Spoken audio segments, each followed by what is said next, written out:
You have no arms or legs. You are only a body and a glimmer of thought. Your concerns are immediate and they fill you with terror. What will try to eat you from above? What will reach out with toothy jaws from below? You survive in the darkness, and new growth peels itself from your skin. Now you have legs to kick and paddle. Now you have hands to grasp and feel.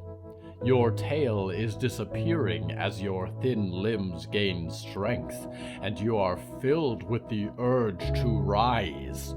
You break the surface of the water, and your glassy eyes look upon the sun.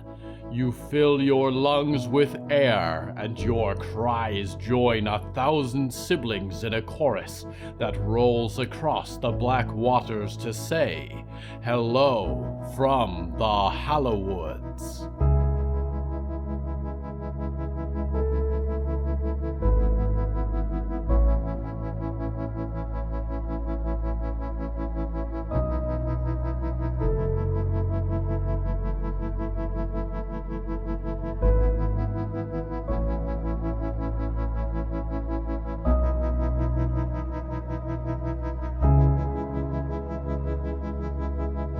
Right now, I'm standing on the muddy floor of a pond.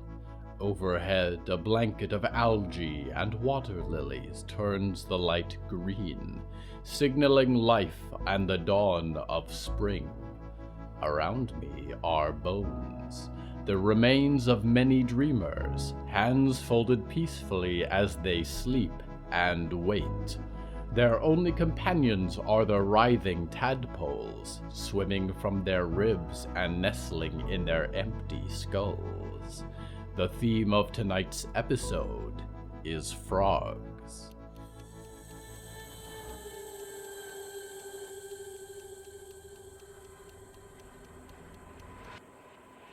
Nolan did not believe in love at first sight. But being invisible, he'd never had the opportunity. Sight was an important part of trust, he'd come to conclude, and it was hard to find friends or lovers when they could never really be sure you existed. They tended to get paranoid after a while. "Were you following me yesterday?" they'd ask. "Did you watch me sleep last night?" As though just because light passes through a person, they have nothing to do all day except creep around naked. The perks of going through life unseen were that you were hard to hurt. It came at the cost of any semblance of a normal life. He wouldn't have to think about it much longer. Footprints appeared, one after the other, in the wet mud beneath him. He watched them materialize with each step, and wondered what his feet must look like after walking so long. His heels felt calloused and rough, and the sharp rocks and sticks had long ceased to bother him. They were probably not pretty. He glanced across the surface of the pond ahead. Lily pads and soft green algae obscured much of its surface, but in the dark, clear patches, no reflection looked back. He would not have recognized it as his, even if it did. The sun was warm on his skin, and lifted his spirits as he walked across the winding banks and kicked in the cold shallows. The water went flying in waves, rainbows reflected in the droplets, and served as proof that he still existed. He'd spent more time than not wishing that he didn't. But he was scared of trying to change that. Walking was easier. Farther north, until the elements or the marshes or the awful things that lived in the trees brought his journey to a halt. He stepped through the green reeds near the shore, causing several disgruntled turtles to abandon a sunning spot on a fallen log. "This is going to bring you good things in life," his mother had told him, in a sun-dappled childhood room that would have appeared to be empty. "But it will bring you bad ones, too. Your life is not gonna be easy." Something rough wrapped around his ankle and dragged him into the water. He scrambled backwards, fighting the force seizing him, and a dark, glistening hand broke the water's surface as it clung to his foot. Nolan kicked viciously into the water and connected with something slippery. The grip on his leg relinquished, and Nolan backed away from the shore. But then the water was swelling up, rising in a huge form. Nolan tripped over a twisted root, but lay transfixed as the water poured from the mossy crests and gills of a towering man. His skin was ridged and green, and growths like fins hung from his arms and clung between his clawed fingers. He stepped out of the water, starting towards Nolan with a large webbed foot. His eyes burned with green light from the recesses of his angled face, and they were fixed directly on Nolan. Nolan did not move, staring back. "You can see me?" he whispered. The stranger stopped, the ridges along his neck writhing, and breath rasped in his mouth. "You do not seem frightened," he hissed. "I'm not frightened. Just surprised." Nolan sat up slowly. "Nobody sees me." Water dripped from the stranger in rainbow droplets, but he did not come closer. Although his gaze remained fixed on Nolan, his severe face showed something like concern. "I see you," the creature rumbled. "Heat, cold, I see these things. Your body burns very bright." Nolan felt suddenly exposed and covered up as much as he could. "Are you going to kill me?" he asked. The stranger knelt across from Nolan, green embers looking into Nolan's eyes. "Why aren't you running?" he growled. "People run when they see me." "For me," Nolan whispered, "they run when they don't." "People are monsters." The man shook his head, droplets flying from the fronds of his cheeks and chin. "You have no supplies. Are you hungry?" Nolan hesitated and nodded. "I haven't eaten since yesterday. I wasn't planning on a return trip." The man stood up, his rough green skin reflecting the sunlight, and offered a huge hand.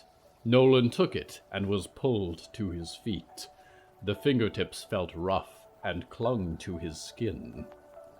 "There is no hurry to join the sleepers." The stranger gestured over the dark surface of the pond. Points of green light shone from beneath the surface. "Stay with me for a while. I have food, and it has been a long time since I talked to someone." Nolan smiled. "I would like that. My name is Nolan." "I am Riku," the man grunted, and waded into the reeds. Nolan followed, feet splashing in the water. "Your life is not going to be easy," his mother had once said in an empty room. "but it will be good. Not everyone is going to understand you, and that's all right. Look for the ones that do. Those are the best people, anyway." Nolan did not believe in love at first sight, but the bright eyes glancing back at him with curiosity and concern made him certain, for the first time in his life, that he existed.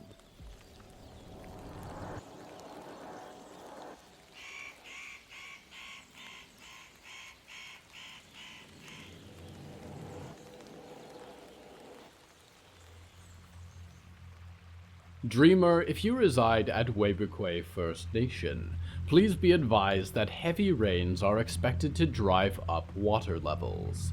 The black rain may sting your skin and burn your eyes, and cause unusual alterations to your body and behavior. Beware of the creatures that will follow. Dark, bloated things with glassy eyes that lurk beneath the river water, croaking vile chants. They swim and grasp and swallow, and worship the bottom feeders of the cosmic depths, and rise like a corpulent tide to blot out the living. This flood warning is active from 8 a.m. Thursday to 3 p.m. Saturday. Please plan accordingly. We go now to one who will not be saved by this warning, or any other.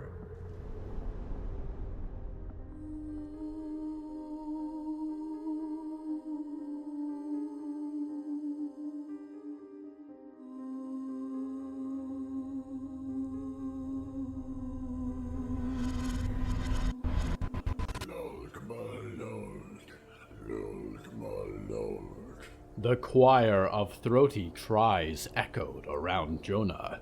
Stupid frogs. Jonah could not see through the burlap sack, but he could imagine their smug, toothy grins and blank eyes twinkling. Jonah tried to think of things he liked. Being on the ocean, a cold light beer on a summer day, Ma's picnic sandwiches. The things he did not like kept creeping in, though, tumbling through infinite darkness, standing in pools of his own blood, and getting snatched by froglins. It was a stupid name for stupid creatures, and Jonah was the stupidest of all for getting strung up like a cod on a braided line. Most of the times he tried to change his Ma's ways, he'd ended up regretting it, but this was a far-out case. The chorus around him had grown wild and loud, and the stamping of feet and rattle of chains accompanied it. Finally, the little clawed hands gave up on carrying him, and deposited him roughly onto a sharp bed of rocks. The bag was peeled from around his head, although they did not remove the cords cutting into his ankles and wrists. He winced at the sky, overcast but bright, and the wide, knobby heads of the froglins around him. They weren't tall, but Jonah couldn't get to his feet, and there was an array of sharp sticks and rusty metal spikes pointed his direction. You could get tetanus from one of those things, he thought. A deeper voice bellowed from outside his field of vision, shaking the rocks with the power of its reverberation. The frog moving to stand above him was bigger than the others. Skulls and bones caked with mud to its head in a fashion that Jonah didn't much like. Its eyes were huge and red, and its many rows of teeth smelled like rotting flesh. It thrummed again, and 1,000 shrieks joined back in reply.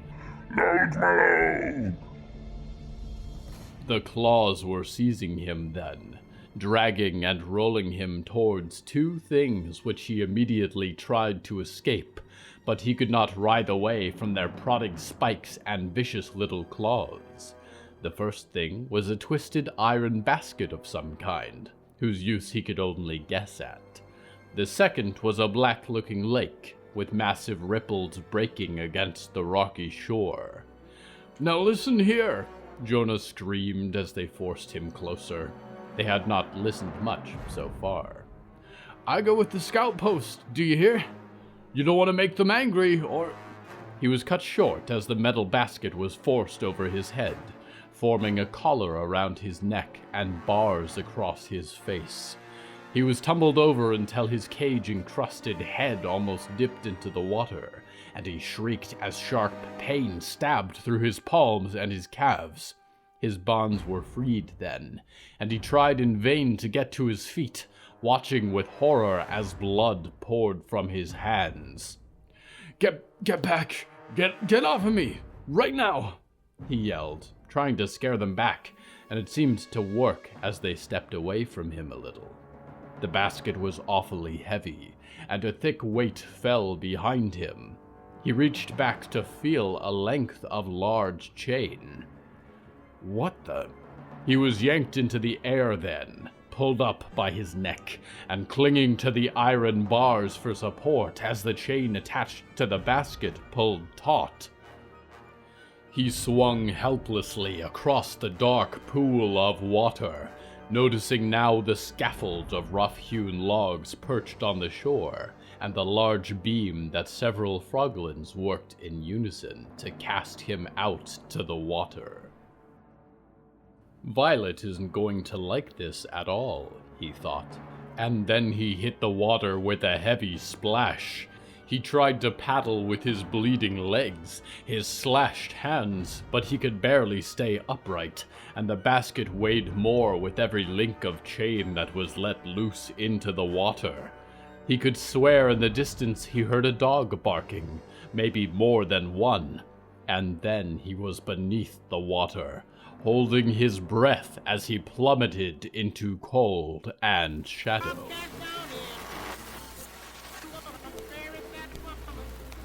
Hello, dreamers. I am Lady Ethel Mallory. We here at the Botulus Corporation take information very seriously. We know that you, our loyal clients, demand the truth. You may have seen some awful rumors lately, through people who claim to know you, to love you, that are simply untrue. Here in the Dreaming Box, you are completely safe. You are welcome. You are loved. You do not need to worry about the world outside. You don't even need to think about it. Botulus Industries values your safety and comfort, and there will never be an interruption to your Dreaming Box experience. You never have to face that awful waking world again. If you know anyone with a connection to Valerie Maidstone or her dissidents, please find a Botco contact terminal and report them immediately.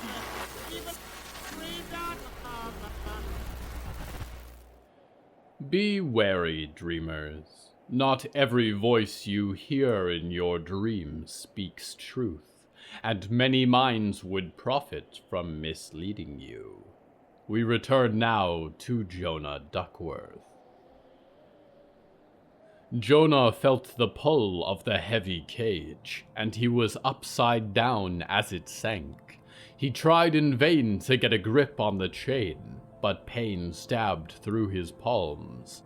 The water was as dark as the ink in his father's study, and the last trace of light was disappearing from overhead. The chain reached what must have been the end of its length as he flipped again, and realized there was a darker shape still in the water. It drifted towards him lazily, and the breath burned like fire in his lungs as he screamed. The shape continued to grow larger, batting towards him with motions like a fish, far greater in size than he had ever seen. A pair of green eyes flashed, impossibly far apart, and then another set, and another. They lit the depths of the lake with terrible light, and the long barbels and wide mouth of ridged teeth resembled a catfish of colossal proportions. It was looming towards Jonah with the vicious curiosity that all fish approach their prey, and Jonah tried to hang still. It would be more prone to nibble at things that jerked and moved. The pain in his lungs was incredible, and he screamed against his will, inhaling only water. It pushed into his throat, his lungs, and there was a jerk on the basket around his head. He was rising up again, he realized, away from the titanic fish, and it flapped its huge tail as he ascended. Its gigantic maw lifted towards him, and he lost all sight. He found himself falling through an infinity of darkness and flickering green light, and there was no water in his lungs, but no air either, and it didn't bother him. "I hate this!" he screamed, spinning uncontrollably. Below him, something even larger than the fish loomed beneath the abyss, as though he was falling towards a planet of infinite shadow. Jonah opened his eyes, the brightness of the day searing them. His hearing returned first, the high-pitched ring fading into the sound of dogs barking. Not the neighborhood variety, either, but a dog that means business. There were 2 German shepherds then, he could see, snapping at the frogs and driving them back from the stony beach towards muddy structures beyond. Just in front of him, he realized, there were 2 bodies. One of them was a rugged man, with a black beard and jagged features, kneeling and applying CPR. The man lying beneath him, he realized, was Jonah. The pale corpse stared up with blank eyes, gray beard plastered against his face and throat, and blood streaming from his hands and legs. The man gave another round, pressing against the other Jonah's chest, putting his lips to the other Jonah's mouth. Then, catching a glimpse of Jonah's yellow boots, he looked up. "Hi," Jonah said, looking around awkwardly. There was still no sign of his good hat. "I think you can stop trying." The stranger looked between them in disbelief, shrugged, and stood up. He wiped his hands on the back of his jeans, and came back with a silver knife. "You a sleeper?"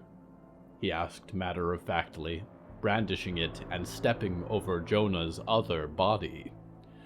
"I don't think so," Jonah said, patting himself down and noticing that his hands were not bleeding. The man turned away and shouted, "Jackie! Heidi! Heel, girls!" The dogs came bounding up, and Jonah couldn't help but notice that one of them was hallowed.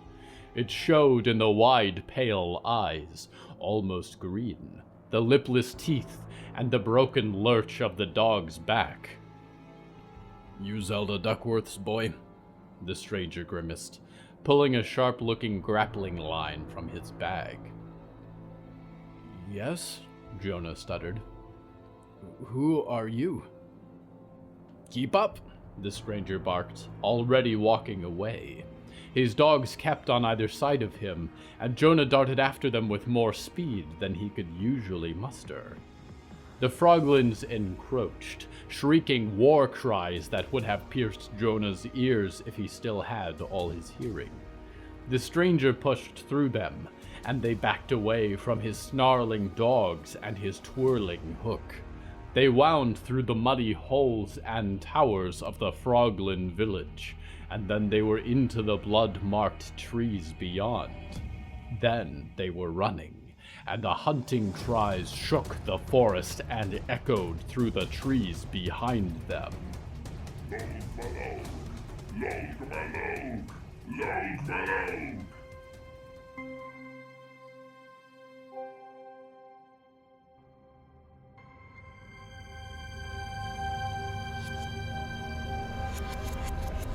Life is a curious thing, bubbling up in miasmic pools, clinging to itself helplessly until it becomes something more.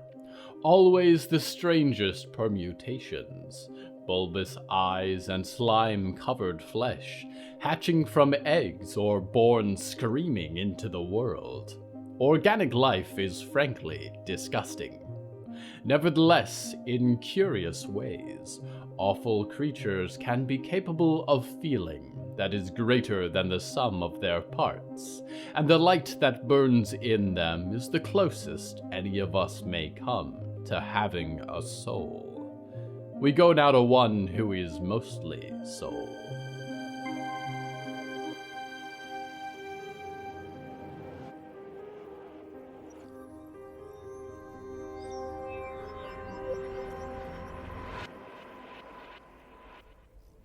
A day had passed, and Percy had not spoken, and he was beginning to feel bad.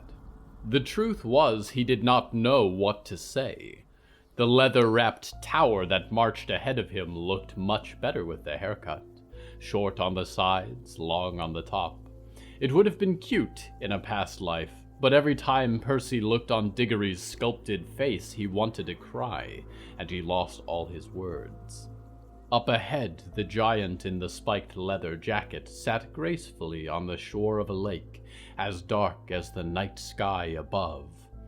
In its surface were caught 1,000,000 points of starlight, and the all-seeing eye of the moon, and above the water fireflies swarmed like souls in search of an exit. Percy kept to himself, but descended to sit next to Diggory, or as best as he could guess without pushing through the surface of the earth. "Are you all right?" Diggory rasped quietly, milky eyes gazing upwards.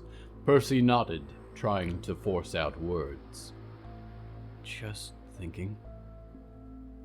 "Thinking is good." Diggory nodded, casting a glance at Percy. "I've had a lot of time to do it." The words came a little easier for Percy. Why did he feel so much more transparent when Diggory looked through him? You and me both. "Can I ask you a question?" Diggory spoke to no one in particular. Okay. "Why are you tied to this?" Diggory plucked the shell of the piano key from their pocket, and it gleamed white in the moonlight. Percy shuddered. He could see the wire peeling from his wrist like an exposed vein, bleeding across the distance between them, trailing into the object in Diggory's hands. Percy wondered how much Diggory could see. Percy's world was always streaked and blurry, but Diggory was saturated with the deepest shadows, and their unseeing eyes looked at Percy with perfect winter clarity. The memory strung to the wire suffocated Percy like a cheap chest binder, and he tried to respond. I don't want to talk about it. Diggory nodded and replaced it carefully. The silence that followed was unbearable. What do you do for fun? Percy asked grimly. Diggory thought about this at length. "I like to walk." Besides walking. Diggory nodded towards the lake. "I'd like to go in the water. It's pleasing." Swimming.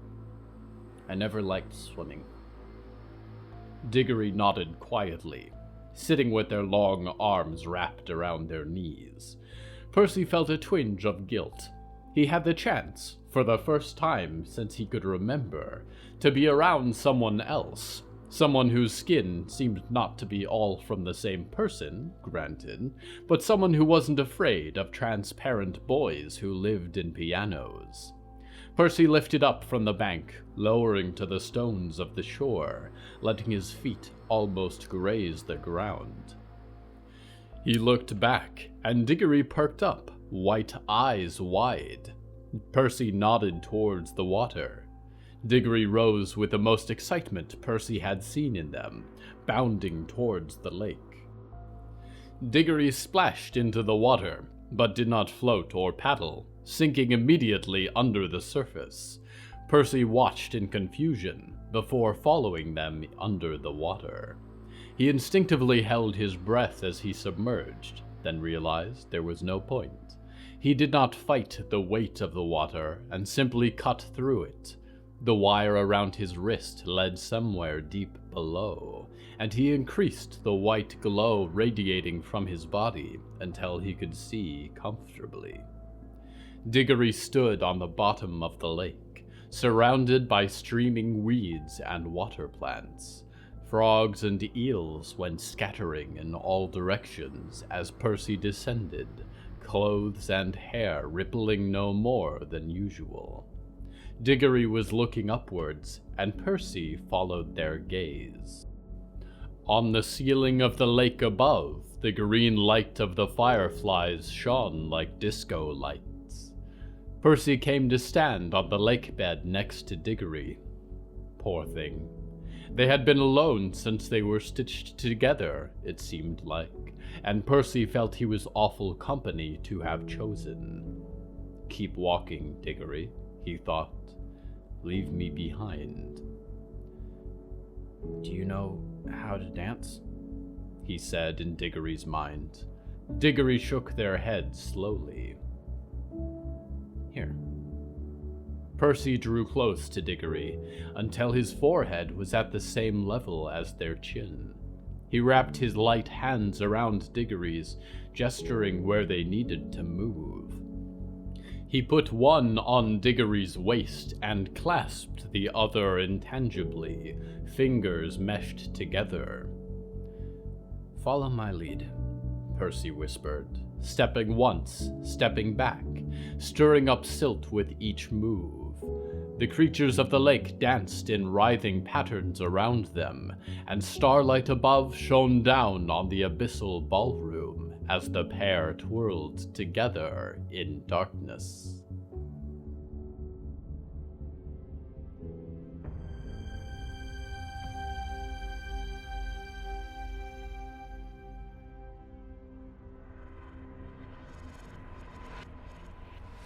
Frogs. The life of a frog is not unlike our own. We start as little in the universe, a flickering of life in a cosmic pool. Then we grow, and each stage surprises us, and yet, in retrospect, was the best way forward to becoming the creature we are. A heartbreak, a loss, a new set of legs, moving away from a dear friend, choosing what you love over what you know, growing lungs instead of gills. We face these transitions with the strength of living things, and the courage it takes to fight through existence until you rise from the water to leap in the daylight. For whichever stage at which you find yourself, I am your loyal host, Nickignick, waiting with understanding for your return to the Hallowoods.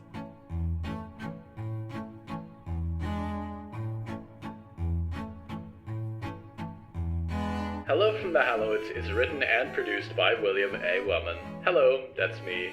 If you enjoyed this show, please don't forget to follow it and share it with a friend. The bonus story that goes with this episode is called Grug, and is available on the show's Patreon at patreon.com/Hallowoods. Because we operate without ads or sponsors, our supporters are all that keeps the show going. Plus, supporters get weekly bonus stories, behind-the-scenes content, exclusive merch, and even more. Merchandise and episode transcripts are available at hellofromthehallowoods.com. You can even find us on social media at the Hallowoods. Music is used under license from artlist.com. Our opening theme is Forest Overture by Yehezkel Raz, and the closing theme is Farewell by Belsitzman and Matan, Ephrat. Until next time, dreamers, please go swimming in your local ponds. It's a great way to meet new friends. Friends who wriggle between your toes. Friends who come home with you in your slim short pockets. Friends who have been growing in the back compartment of your washing machine.